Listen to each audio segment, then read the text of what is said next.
കഴിച്ചിട്ട് ബാക്കി എത്രയുണ്ട്? അതിനെ വിളിക്കുന്ന പേരാണ് ഓക്കേഷ്. എത്രയുണ്ട്? ഒന്ന് ചിന്തിച്ചു നോക്കിയേ.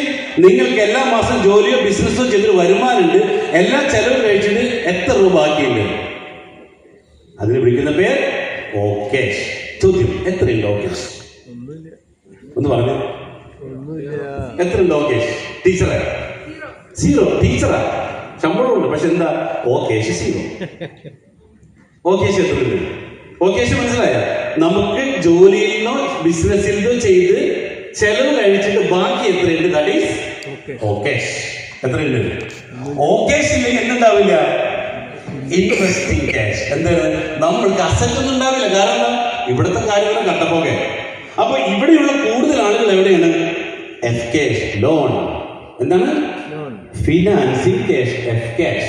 ഇവരെ ഡിപ്പെൻഡ് ചെയ്തുകൊണ്ട് ഇവിടെ നിന്ന് കിട്ടുന്ന പൈസ എവിടേക്കുള്ളതാ? ഇവിടേക്കുള്ളതാ. എത്ര നാൾ അല്ലേ? കുറച്ച് കഴിയുമ്പോ ആരോഗ്യമില്ലാത്തൊരു സമയം വരും അല്ലേ? വേണ്ട, വരുന്ന 6 മാസത്തിനുള്ളിൽ ഇവിടെ സംഭവിക്കാൻ പോകുന്നത് കടുത്ത വിലക്കയറ്റം. കാരണം യുദ്ധം ഒന്നുകൂടെ ടൈറ്റാണ്. യുദ്ധം ഇല്ലെങ്കിലും ഉണ്ടെങ്കിലും ഇവിടെ സംഭവിക്കാൻ പോകുന്നത് ഇപ്പൊ നിങ്ങൾക്ക് കിട്ടുന്ന വരുമാനത്തിൽ നിന്ന് ജീവിച്ചു പോകാൻ പറ്റുന്ന അവസ്ഥ വരും അല്ലേ? അപ്പോൾ എന്ത് ചെയ്യണം? നമ്മൾ മാത്രം അധ്വാനിച്ചാൽ പോരാ. നമ്മൾ ഉണ്ടാക്കുന്ന പണത്തെ ഇൻവെസ്റ്റ് ചെയ്തുകൊണ്ട് അതിൽ നിന്നും ഒരു വരുമാനം വരണം. That is investing cash.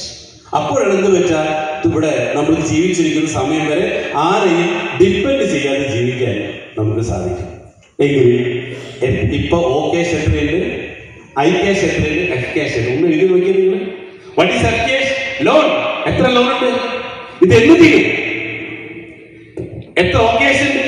എന്നിതിനെ ഒന്ന് ഓ ക്യാഷ് ഉണ്ടാക്കാൻ പറ്റും. ഇപ്പോൾ ഓ ക്യാഷ് ഉണ്ടോ? ആർക്കും ഓ ക്യാഷ് ഉണ്ട്? ഓ ക്യാഷ് ഉള്ളൊരു, അതായത് ചെയ്തിട്ട് ബാക്കി എന്തുണ്ട് കയ്യിൽ? ഓ ക്യാഷ് ഉണ്ട് അല്ലേ? എത്ര പേർക്ക് ഓ ക്യാഷ് ഉണ്ട്?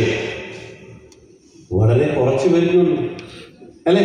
അതായത് നിങ്ങളുടെ വാഹനത്തിന് സ്റ്റെപ്പിനി ഇല്ല. ഒന്ന് പഞ്ചറായ തീർന്നു അല്ലെ? ഒന്ന് പഞ്ചറായ നമ്മൾ തീർന്നു. ഒരു അപകടം, ഒരു വലിയ അസുഖം വന്നാൽ നമ്മൾ അല്ലെ വലിയ ഒരു വിപത്തിലേക്കാണ് പോയിക്കൊണ്ടിരിക്കുന്നത്. അപ്പൊ അതുകൊണ്ട് തന്നെ ഈ ഒറ്റ കാര്യം നിങ്ങൾ മനസ്സിലാക്കാൻ, ഇതും വെച്ച് മുന്നോട്ട് പോയാൽ എത്ര നാൾ ഓ ക്യാഷ് ഇല്ലെങ്കിൽ ഇതിനെ വർദ്ധിപ്പിക്കണം. അപ്പൊ എന്ത് ചെയ്യണം? കയ്യിൽ പണമില്ലാത്തവര് പ്രവർത്തിച്ചുകൊണ്ട് ഓ ക്യാഷ് വർദ്ധിപ്പിക്കാം. കയ്യിൽ പണമുള്ളവർ എന്ത് ചെയ്യും? ഇൻവെസ്റ്റ് ചെയ്തിട്ട് ഇതിന്റെയും ഓ ക്യാഷ് ഉണ്ടാക്കാം. അപ്പൊ എന്ത് ചെയ്യും? ഇവിടുന്ന് കിട്ടുന്ന പ്രോഫിറ്റ് ഓ ക്യാഷ് ആയിട്ട് മാറും അല്ലേ? ഈ കട പേര് അബ്ദുൽ അക്ബർ 20 ലക്ഷം ഇൻവെസ്റ്റ് ചെയ്ത്